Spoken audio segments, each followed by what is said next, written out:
भारत गौरव आचार्य श्री पुलक सागर जी गुरुदेव के प्रवचन और लेटेस्ट धार्मिक भजन व कार्यक्रम निशुल्क देखने व सुनने के लिए हमारे YouTube चैनल जीन शरणम मीडिया को आज ही सब्सक्राइब करें और सबसे पहले देखने के लिए बेल आइकन पर क्लिक जरूर करें। एक दहेज विरोधी आंदोलन का अध्यक्ष जो बड़ी बड़ी सभाएं करता है, हम समाज में जन जागरण कर रहे हैं। दहेज विरोधी आंदोलन, जब उसके बेटे की शादी होती है, लड़की देखने जाता है और लड़की वाले जब पूछते हैं कि भाई साहब तो ये रिश्ता पक्का समझूं?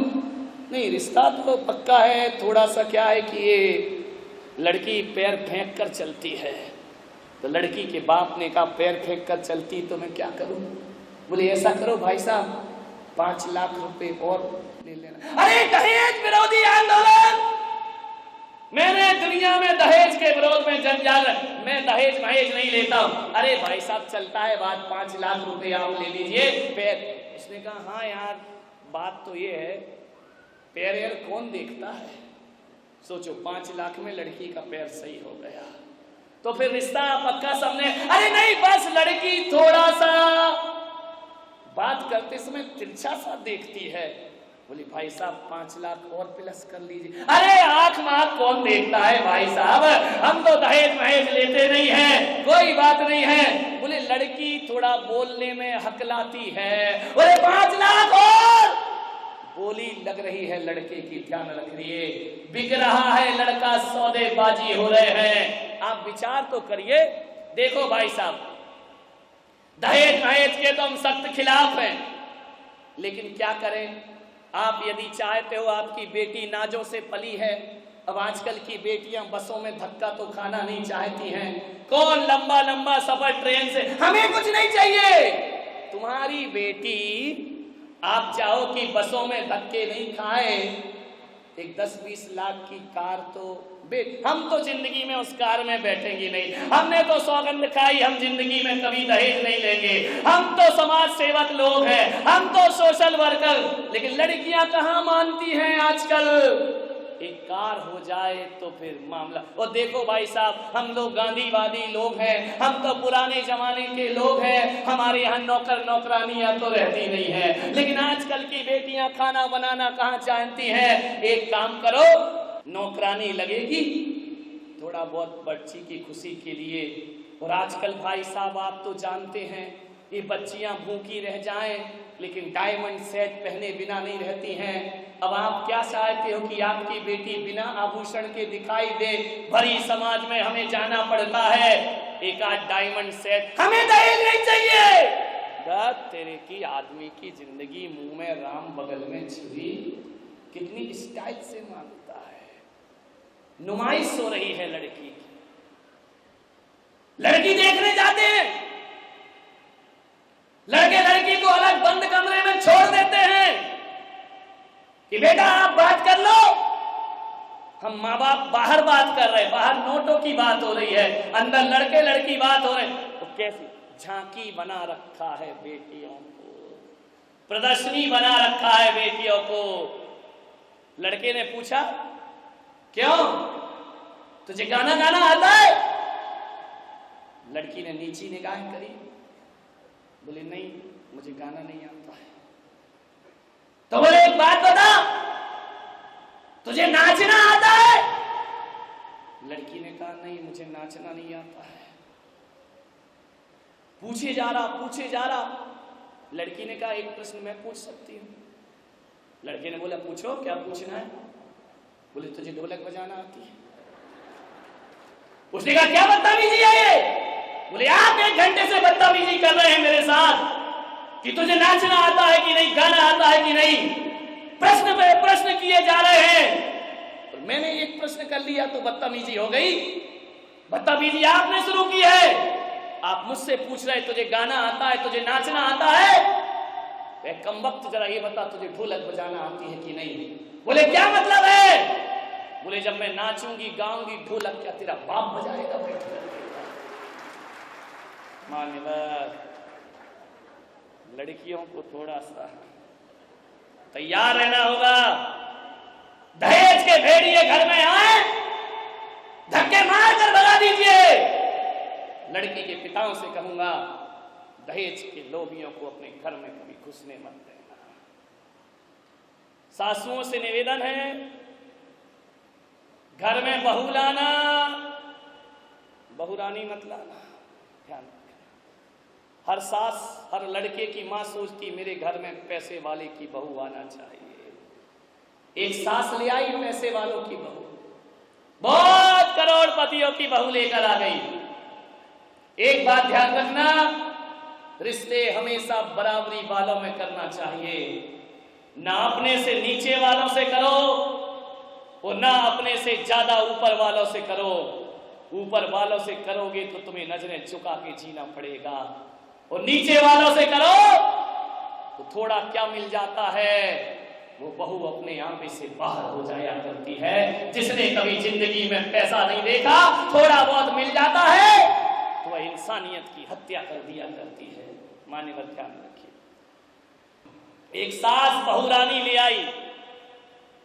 अब एक बात बताओ, बहुरानी आएगी तो सास को नौकरानी तो बनना ही पड़ेगा। पैसे वालों की है, लड़का बेचारा बिक गया, पत्नी से कुछ कह नहीं सकता, करोड़पति घर की आई है, अभी जेल के अंदर करा देगी, ससुराल पक्ष को आंखें दिखा नहीं सकता, जोरू का गुलाम बनना पड़ेगा। और अम्मा को सास रानी नहीं, नौकरानी का जीवन बिताना पड़ेगा, क्योंकि आप उससे कुछ नहीं कह सकते। 8 बजे सोकर उठती। एक दिन सुबह सुबह सासू मां 8 बजे बहू उठती, सासू 4 बजे उठ जाती। झाड़ू लगा रही थी, बेटा उठा। बेटे ने कहा, यार इस उम्र में मेरी अम्मा झाड़ू लगा। पत्नी से कह नहीं सकता, क्योंकि बहू नहीं है, बहू रानी है, धनपति के घर की आई है। मैं भी रानी, तू भी रानी, कौन भरेगा पानी। ध्यान रखिए, कुछ नहीं कह सका। उसने अम्मा से कहा कि अम्मा जी ला झाड़ू मैं लगा देता हूं। माँ ने कहा, बेटा पागल है क्या, जिस घर में स्त्रियां होती हैं और पति आदमी झाड़ू लगाए, रिद्धि सिद्धि बाहर चली जाती है। मैं झाड़ू लगा दूंगी, कोई बात नहीं है। बेटे ने कहा, नहीं मां, मेरे होते तू झाड़ू नहीं लगाएगी, ला झाड़ू मैं लगाऊंगा। मां ने कहा, नहीं बेटा, जब तक हाथ पैर चल रहे हैं मैं झाड़ू। दोनों में तू मैं हो गई, झाड़ू पकड़ के खींचने लगे। बेटे ने कहा, मैं लगाऊं। मां ने कहा, आवाज चली गई बहुरानी के पास, झट से उठी, दरवाजा खोला। कमबख्त लोग सोने भी नहीं देते शांति से। झरोखे में से बोली, क्यों झगड़ा कर रहे हो सवेरे सवेरे, मेरी नींद डिस्टर्ब कर दी तुम लोगों ने। सास ने देखा, कुछ नहीं बहू, तू सो जा। और लिया पैसे वाले की बहू, सो जा। बहू ने कहा, बात क्या है, झगड़ा क्यों हो रहा है सुबह सुबह। बोले, देखना बेटा, ये तेरा पति कहता है मैं झाड़ू लगाऊंगा, और मैं कहती हूं जब तक घर में महिला है मैं झाड़ू, और मेरे हाथ पे चल रहे मैं लगाऊंगी। पति ने सोचा शायद अब शर्म आएगी उसे। मालूम है महारानी ने क्या कहा। बोले, पागलो, झाड़ू के लिए झगड़ा क्यों करते हो, इतनी लड़ाई कर रहा है इतने से काम के लिए। तो बोले, क्या किया जाए। बोले, आपस में बांट लो, एक दिन तुम लगा लिया करो, एक दिन तुम लगा लिया करो। और जाकर के फैसला देकर बहुरानी आराम से सो गई। ध्यान रखिए, विचार करिए, उसको काहे की शर्म। ध्यान रखना, बहू लाओ, बहुरानी मत लाओ। एक सास मेरे पास रोते रोते आई। बोले, महाराज, जब से ये बहू आई है मेरा घर तो बर्बाद हो गया। तो मैंने कहा, क्या किया जाए। बोले, कुछ करो महाराज, मुझ पे कृपा करो, इतना अच्छा मेरा घर था, जब से ये बहू आई पूरा घर बर्बाद हो गया। मैंने कहा, तूने क्या क्या उपाय किए। बोले, एससी जैन ज्योतिषाचार्य के पास गई। बोले, उन्होंने पंचांग देखा, पत्रा देखा, कुंडली देखी, और मुझसे कहा तेरे ऊपर 7.5 शनि की महादशा चल रही है। तो मैंने कहा, फिर क्या किया। बोले शनि की दशा रहेगी तब तक बहू से तेरी बनने वाली नहीं है। मैंने कहा एक बात बता अम्मा, ये 7.5 शनि की महादशा कब से लगी है? बोले जिस दिन से ये बहू घर में आई है। मैंने कहा एक बात कर, एक काम करेगी? बोले कोई उपाय बता दो महाराज। मैंने कहा एक टोटका दे रहा हूं, तू कर लेगी? बोले कर लूंगी। बोलो बोलो जिनसरनम में एक कमरा बनवाऊं? मैंने कहा नहीं, कमरे अमरे से तेरा शनि उतरने वाला नहीं है। कोई मूर्ति रख दूं, कोई जिनालय बना दूं? मैंने कहा नहीं नहीं, मेरे बनाने वाले बहुत से हैं, तुझसे लेके तेरा शनि लेके मैं करूंगा क्या जिनसरनम में? मैंने कहा तेरा शनि तू ही रख। बोले महाराज मुझे शनि से मुक्ति दिलाओ। मैंने कहा एक छोटा सा टोटका कर दे। बोले क्या टोटका? मैंने कहा एससी जैन से नहीं पूछा? तो बोले एससी जैन ने कहा 4 महीने मेरी दुकान बंद महाराज की चल रही है, तू वहां चली जा। मेरे पास आई, मैंने कहा एक टोटका कर। बोले क्या? मैंने कहा 100 ग्राम लोहा दान कर दे, तेरा शनि उतर जाएगा शनिवार के दिन। बोले क्या महाराज कैसी बातें करते हो, 100 ग्राम लोहा? बोले मैंने कहा 100 ग्राम बस। बोले कुंटल 2 कुंटल कर दूं, मेरे पास पैसे की क्या कमी है? मैंने कहा बस 100 ग्राम लोहा दान कर दे, तेरा शनि उसी समय उतर जाएगा। तो बोले किसे दान करूं? पंडित जी को दे आऊं? मैंने कहा नहीं, बेचारे गरीब का शनि मत चढ़ा उसको। मैंने कहा तो बोले फिर क्या करूं? अजित पंडित जी को दे आऊं? मैंने कहा बिल्कुल नहीं। तो बोले क्या करूं, किसे दे दूं वो लोहा? मैंने कहा तू बहू आई है जब से शनिचर चढ़ा है ना, तो उसी को दे दे। तो बोले वो लोहे का क्या करे कि महाराज बड़ी तेज है, चाकू बनाएगी गर्दन काट देगी मेरी। मैंने कहा चिंता मत कर, 100 ग्राम लोहा दे दे। बोले 1 किलो दे दूंगी, मेरे बाप का बिगड़ता क्या है? मैंने कहा नहीं, मैंने 100 ग्राम कहा यानी 100 ग्राम। बोले मतलब क्या? मैंने कहा 100 ग्राम लोहा दे, शनि उतर जाएगा। कमर में जो तूने लोहे की चाबी लटका रखी है ना, सोचो सोचो। मैंने कहा 100 ग्राम से ज्यादा की नहीं होगी, एक चाबी जा बहू को दे दे। बोले उससे कैसे उतरेगा? मैंने कहा सोना तू उसी के, मैंने कहा शनि तू उसी के घर से लाई है। बोले क्या लाई हूं? मैंने कहा लोहा लाई है तू, फ्रिज लेकर आई है? बोले हाँ। मैंने कहा लोहे का? फर्नीचर उठा के लाई है ना? एसी लाई है? बोले हाँ। मैंने कहा लोहा उठा कर लाई है। मैंने कहा गोदरेज की अलमारी लाई? बोले लाई। मैंने कहा लोहा। और मैंने कहा बोल मर्सिडीज कार लाई? बोले लाई। मैंने कहा इतना शनि लाएगी तो तेरे पे नहीं चढ़ेगा तो क्या पड़ोसी पे जाकर चढ़ेगा? इतना लोहा उठा कर लाई है लड़के की ससुराल से। उनका ये 100 ग्राम लोहा दे। बोले महाराज बड़ा कर्रा काम है 100 ग्राम। मैंने कहा शनि 7.5 की 14 साल नहीं उतरेगा, ध्यान रखना। जाकर के दे दे। छाती पे पत्थर रखा, बहू को कहा ले बेटा इस घर की चाबी।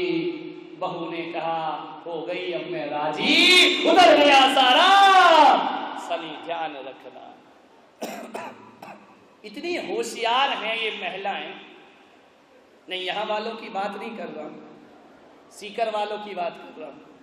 तुम्हारी बात अगले चौमासे में करूंगा। इतनी होशियार। एक लड़के की शादी हुई, वो जी अम्माएं मंदिरों में बैठ के क्या सोच रही, पद्म पुराण पढ़ती हैं? ये नहीं पढ़ती, खुला रहता है पद्म पुराण, पढ़ती हैं बुढ़िया पुराण। बैठ जाएंगी। क्यों बहन दिखाई नहीं दी 5-6 दिन से? पढ़ रही है पद्म पुराण, बात कर रही उसकी। ऐसा एक बार भी भगवान से नहीं बोला कि भगवान कितने जन्मों से तुम दिखाई नहीं दे रहे हो। कहां गई थी? कुछ नहीं भाभी, शादी थी। किसकी? मेरे लड़का। हमें नहीं बुलाया? अरे तू कोई सोनिया गांधी की लड़की है क्या? तुझे नहीं बुलाया। बोले हो गई शादी? बोले हो गई। क्या मिला दहेज में? ऐसी पूछ रही जैसे तेरे घर कोई कमीशन बना। बोले क्या मिला दहेज में? उसने कहा नहीं है अम्मा, मैंने तो कोई दहेज वहेज नहीं लिया। पागल हो गई क्या? इंजीनियर लड़का और दहेज नहीं लिया? बोले मैंने महाराज का प्रवचन सुना, कि दहेज लेना। अरे तू भी लग गई प्रवचनों की बातों में। महाराज की तो ड्यूटी है 1 घंटा बोलना, तू भी लग गई पागल। बोल क्या किया? बोले 1 साड़ी से ले आई हूं। महाराज ने कहा कभी दहेज नहीं। अरे महाराज के तो आगे पीछे कौन है, आगे नाथ ना पीछे फलाट है। नंग धड़ंग महाराज उनकी बातों में लग गई। हीरा सा बेटा कौड़ियों के भाव में बेच दिया, आग लगा दी उसके दिमाग में। ध्यान रखना। और ऐसी प्यारी प्यारी बातें बोलेंगी, हीरा सा बेटा। जब हीरा सा था तो तेरे दिमाग में कीड़ा सा पड़ रहा था, अपनी लड़की दे देती। ध्यान रख, ये घरों में आग लगाने के कारण है। मिले नहीं मिले दहेज, तुझे क्या लेना देना है? मंदिरों में बैठकर घंटा भर इसमें लगता है। तुम क्या सोचती है 2-2 घंटे धर्म करके आ रही है? बिल्कुल नहीं। बुढ़िया पुराण खुला रहता है, ध्यान रखिए। सोचिए आप कैसे घरों को आग लगाई जाती है। हीरा सा बेटा कौड़ी के भाव बेच दिया, मेरा होता लाखों रुपए लेती मैं दहेज में। ध्यान रखना। विचार करो, एक इतनी अच्छी सास के कान में कचड़ा डाल दिया, क्यों किसी का घर उजाड़ती हो? एक सास बैठकर मंदिर में बहू की बुराई कर रही है। मैं पहुंच गया, मैंने कहा क्या कर रही हो यहां बैठ करके? बोले महाराज कुछ नहीं कर रहे। तो मैंने कहा बहू की बुराई कर रही थी ना तू यहां बैठ के अभी? बोले महाराज आपने ही तो कहा था। अरे मैंने कहा मैंने कब कहा बहू की बुराई कर? बोले आपने ही तो कहा था कि एक गृहस्थ को दिन भर में 1 बार आलोचना पाठ जरूर पढ़ना चाहिए। दर्द तेरे की माथा ठोक। बोले मैं तो आलोचना पाठ कर रही हूँ, बहू की आलोचना कर रही हूँ। अरे मेरी अम्मा, मैंने कहा आलोचना ही पढ़ेगी कि कभी सामायिक पाठ भी पढ़ेगी जिंदगी में? विचार करिए आप। दहेज ऐसा राक्षस है, घरों को बर्बाद किया करता है। नौजवानों, किसी की दौलत पर बुरी नजर मत रखिए। दुल्हन ही दहेज है, ध्यान रखना। मैंने एक दिन कह दिया कि दुल्हन ही दहेज है। एक छोरा कमरे में आ गया, बोले महाराज आपने कहा था दुल्हन ही दहेज है। मैंने कहा हाँ। बोले एक ट्रक के पीछे लिखा था दहेज लेना पाप है। बोले एक ट्रक के पीछे लिखा दहेज लेना पाप है। तो मैंने कहा क्या कहता है? बोले आप कह रहे दुल्हन दहेज है और मैं कह रहा हूं दहेज लेना, इसलिए दुल्हन मत लो, बिना दुल्हन के भी नोट मिले तो आने। ध्यान रखिए मान्यवर, खूब प्रवचन सुने, खूब माला फेरी, खूब पूजा की। बहू बेटी में भेद की रेखा रखोगी और बहू बेटियों में यदि भेद रखोगी और लड़के की ससुराल से धन की आस रखोगी, पाखंड है तुम्हारा पूजा पाठ धन दौलत। मान्यवर, दहेज लेने का मतलब है अपने बेटे को बेच देना, खुलेआम बेचना मांस का व्यापार है। एक बात ध्यान रखना, शराब पीना ही पाप नहीं है, मांस खाना ही पाप नहीं है, झूठ बोलना ही पाप नहीं है, दहेज लेना भी दुनिया में महापाप हुआ करता है। इसका बहिष्कार होना चाहिए, इसका जमकर प्रतिकार होना चाहिए, क्योंकि आपके एक दहेज के कारण गरीबों के घर का दिया बुझ जाया करता है। ध्यान रखिए, दीजिए दहेज। आपको लगता है दिक्कत तो ये होती है कि एक लाखपति सोचता है कि करोड़पति मिलना चाहिए, करोड़पति बेटी का बाप सोचता है अरबपति मिलना चाहिए, और आप बोलिए एक लाखपति लाखों रुपए करोड़पति को देता है। विचार तो करो, सोचो, जिसे पैसों की जरूरत नहीं है, जिसके पास पैसा बहुत, उसे लाखों रुपए दे देगा। एक करोड़पति करोड़ रुपए अरबपति को देता है। इतना दहेज देने का शौक है ना, तो एक सुशील और इज्जत वाला लड़का हो और निर्धन हो, एक करोड़पति को तुम्हारे लाख की जरूरत नहीं है, उस निर्धन को दो, उसका घर बसा दो और अपनी बेटी के हाथ उसके साथ पीले कर दीजिए। विचार करिए, करोड़पति बिगड़े लड़के से बेटी देने से अच्छा किसी संस्कारित गरीब लड़के को अपनी बेटी दे देना चाहिए। उसको व्यापार करा दो। दहेज इसीलिए तो आएगा कि एक करोड़पति अपने से कम वाले को अपने जैसा बना ले, आश्रित जन को निस्सम कर दे धनी लोग धन धर्मी से, और नहीं करें तो उन्हें लाभ क्या उन धनिकों की। धनवान तो वो होता है जो निर्धन को अपने जैसा बनाता है। लेकिन लड़की का बाप सोचता है अरबपति के यहां जाना चाहिए, पैसे वाले को पैसा क्यों देते हो, किसी गरीब इज्जत वाले को पैसा दीजिए। यदि उस लड़के के पास अच्छे गुण हैं, अच्छे संस्कार हैं, धर्म के रीति रिवाजों से चलता है, पैसा नहीं है, तो एक अरबपति को अपनी बेटी उसे दे देना चाहिए और कहना चाहिए कि ले बेटा ये पैसा तुझे देता हूं, तू व्यापार जमा, तो जिस दिन तेरा व्यापार जम जाए उस दिन ये पैसा मुझे वापस लौटा देना, ताकि जिंदगी में तुझे ये एहसास ना रहे कि मैं सास ससुर के टुकड़ों में पल रहा हूं। ध्यान रखिए, सोचना है, अच्छा बनाओ उसे, अपने जैसा बनाओ, तब तो तुम्हारा दहेज लेन देन सार्थक होगा। क्या दहेज होता है? पहले के जमाने में जब बेटी डोली पर विदा होती थी ना, तो एक चंदन की माला, एक जिनवाणी की पुस्तक और एक पूजन की सामग्री का सेट दिया जाता था।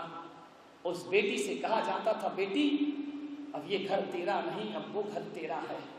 और बेटी सबसे बड़ा दहेज शिक्षाओं का होता था कि सास ससुर के साथ तुझे कैसे पेश आना है, देवर नरन के साथ तुझे कैसे व्यवहार रखना है, और पति के साथ तुझे कैसे व्यवहार रखना है। एक माँ डोली में बैठ के इसमें बेटी को सिखाया करती थी और कहती थी बेटा आज से जन्म देने वाली माँ तेरी नहीं है, ये जो जिनवाणी दे रही हूं आज से ये तेरी माँ है, और तू ज्यादा पैसे के लालच में मत फंसना, ये पूजन का थाल दे रही हूं यही तेरा धन है, और ये नमोकार की माला दे रही हूं ये तेरी जिंदगी की साधना हुआ करती है। बेटा सबको प्रेम लुटाना, सबकी इज्जत करना और इस घर का नाम रोशन करना। और एक बात याद रखना बेटी, डोली मेरे घर से उठी है, अर्थी पति के घर से उठना चाहिए। ये दहेज हुआ करता है, ये शिक्षाएं हुआ करती हैं। राजा जनक की पत्नी ने सीता को डोली में बैठते समय यही कहा कि बेटा अब तू मिथिला की बेटी नहीं, तू अयोध्या के 10 राजा दशरथ की पुत्री है।